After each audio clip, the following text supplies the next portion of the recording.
All right, so we've been talking a lot about the MAGA takeover of media, the Zionist takeover of media, and this is actually a super important story because I've had criticisms of mainstream media in the past. We all have.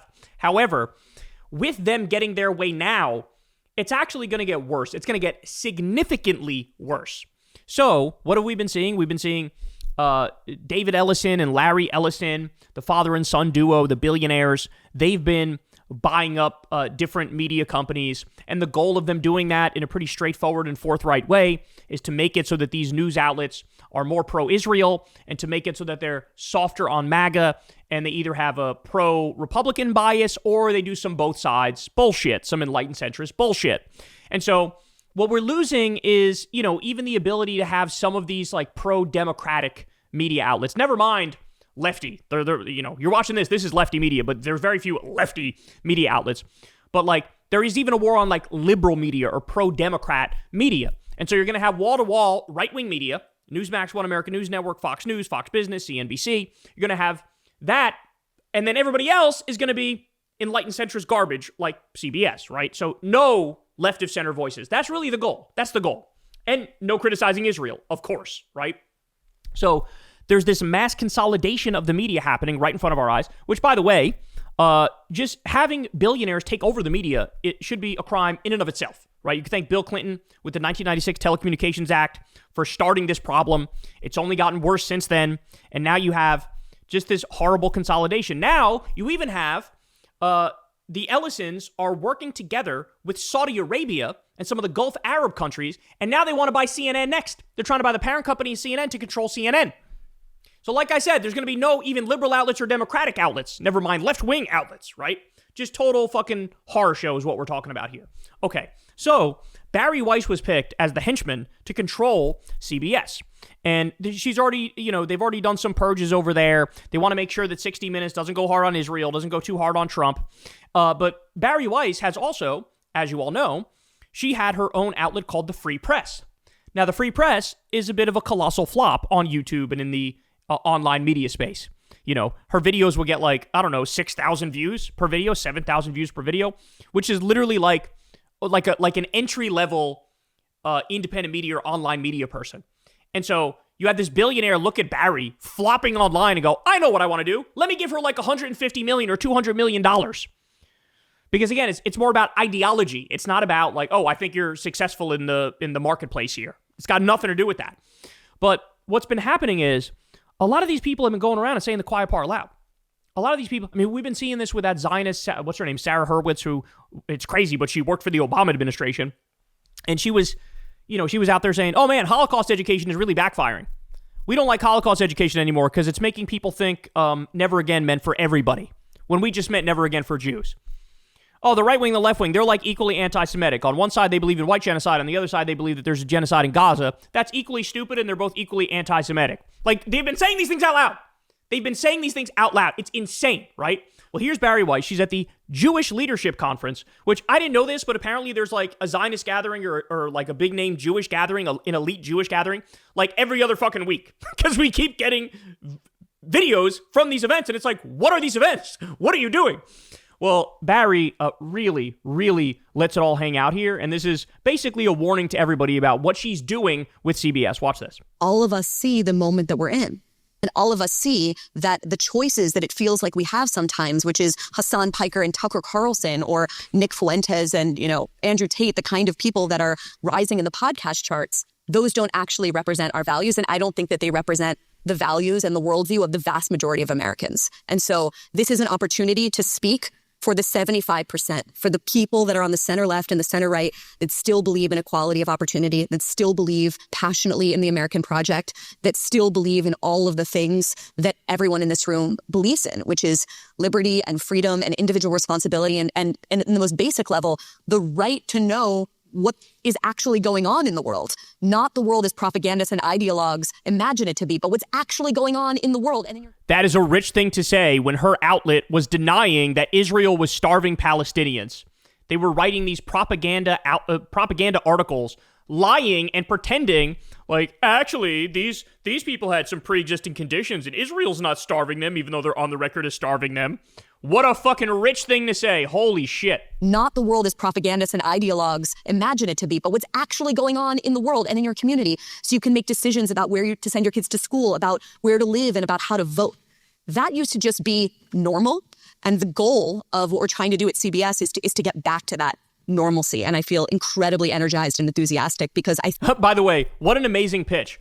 We're going to be normal. What? Like, you're not even bothering to try to say, we're going to do something exceptional. We're going to do something amazing. We're going to really up the stakes here. We're going to raise the game here. We're going to be normal. Our goal is boring. Hooray. Jesus Christ. This is what happens when you get handed $200 million for fucking failing. You get handed $200 million because you're a Zionist hack and you run a shitty outlet that failed. Well, wait, we're not done yet. The biggest line is coming shortly. To that normalcy. And I feel incredibly energized and enthusiastic because I think that is where the vast majority of Americans actually are. Well, like clapping for that. Oh, yes. Let's not be exceptional. Let's do that. so that articulation of that set of goals to speak into the lives of the 75%, how are you going to do that? What's your strategy for success? So I think one of the problems is a lot of people have tried to do centrist news. I know this because I am like the target audience for those things. And the reason that they have all failed is it's like trying to force feed spinach down someone's throat, right? It's felt very like tofu, oatmeal. It's like centrist news is choosing the midpoint between every single topic. It's felt like an absence of charisma and identity. It's also pro-establishment, and the establishment is ruining everybody's life. I would argue this show, in many ways, is spinach. It might come in the package of candy because, like, I'm yelling, I'm joking, I'm having fun with it, etc. But like, when I give you facts about the world, right? That's spinach, but it comes in a package which spruces it up, right? What she's talking about is establishment. Centrist media is just pro-establishment by definition. The midpoint between the Democrats and the Republicans is still half MAGA, semi-fascist insanity, right? But wait for it. She's going to get to it. Here we go. And I, as nostalgic as people might be for an era in which 30 million Americans every night watch Walter Cronkite and saw him as the voice of truth, and I understand why they're nostalgic for that, we're not going back to that. So how do you build trust in a moment of unbelievably low trust in all of our public institutions, especially the mainstream press? I don't think it's by pretending like we can go back to having a view from nowhere. I think it's about who's in the room, right?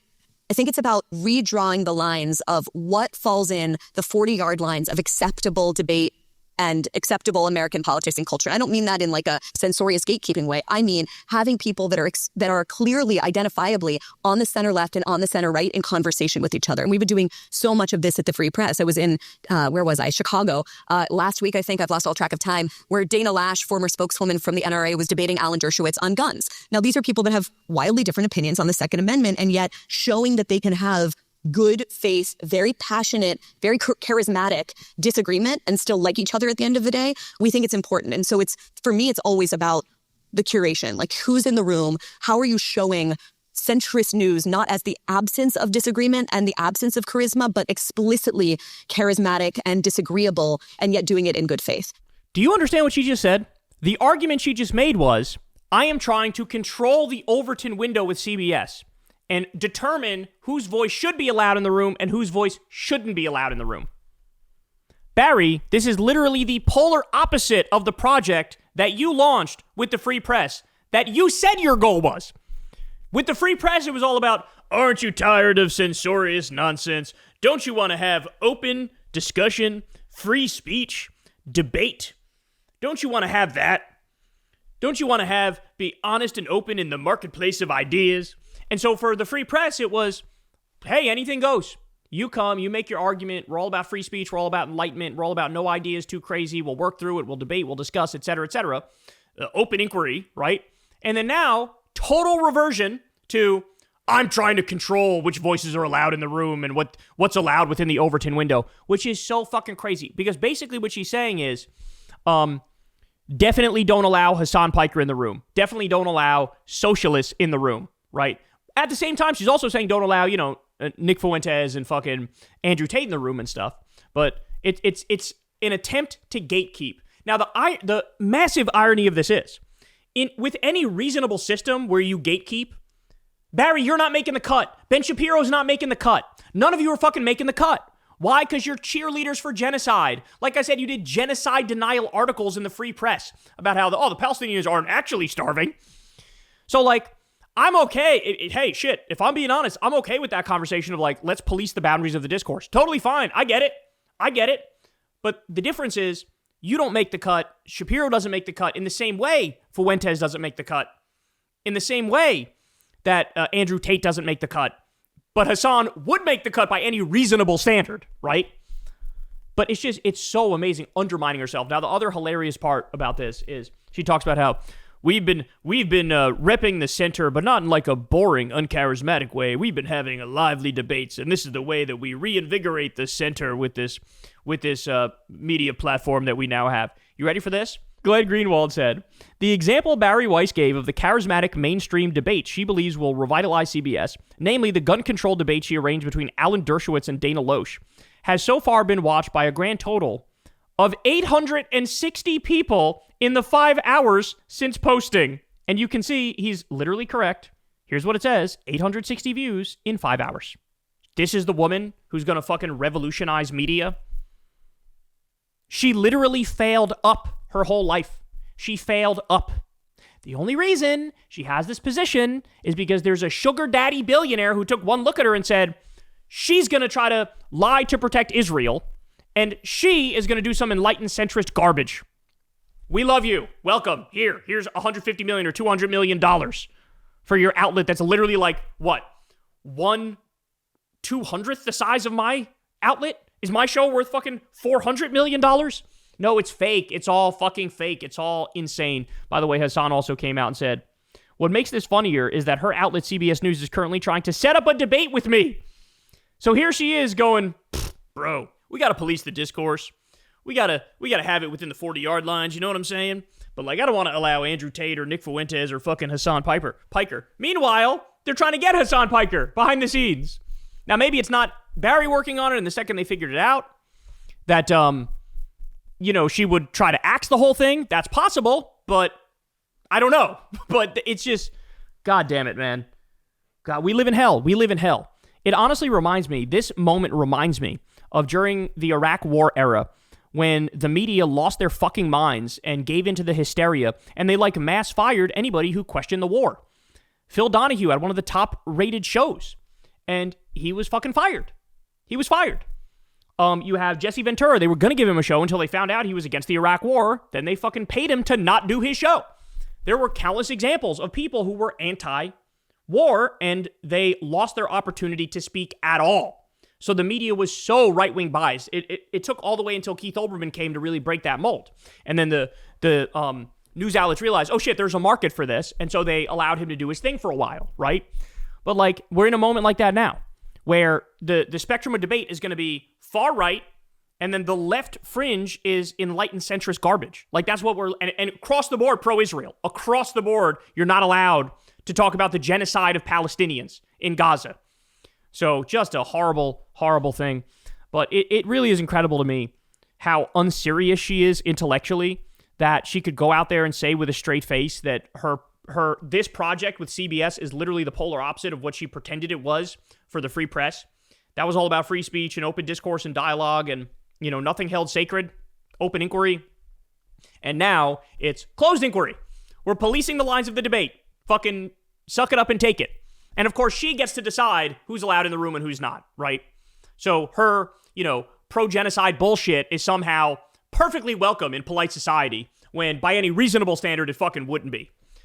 God, they just keep doing it, man. They just keep saying the quiet part out loud. Hey, y'all, do me a favor and like and subscribe. It helps out big time in the algorithm. Click the bell as well for notifications when videos drop, and watch that video on screen right now. You know you want to.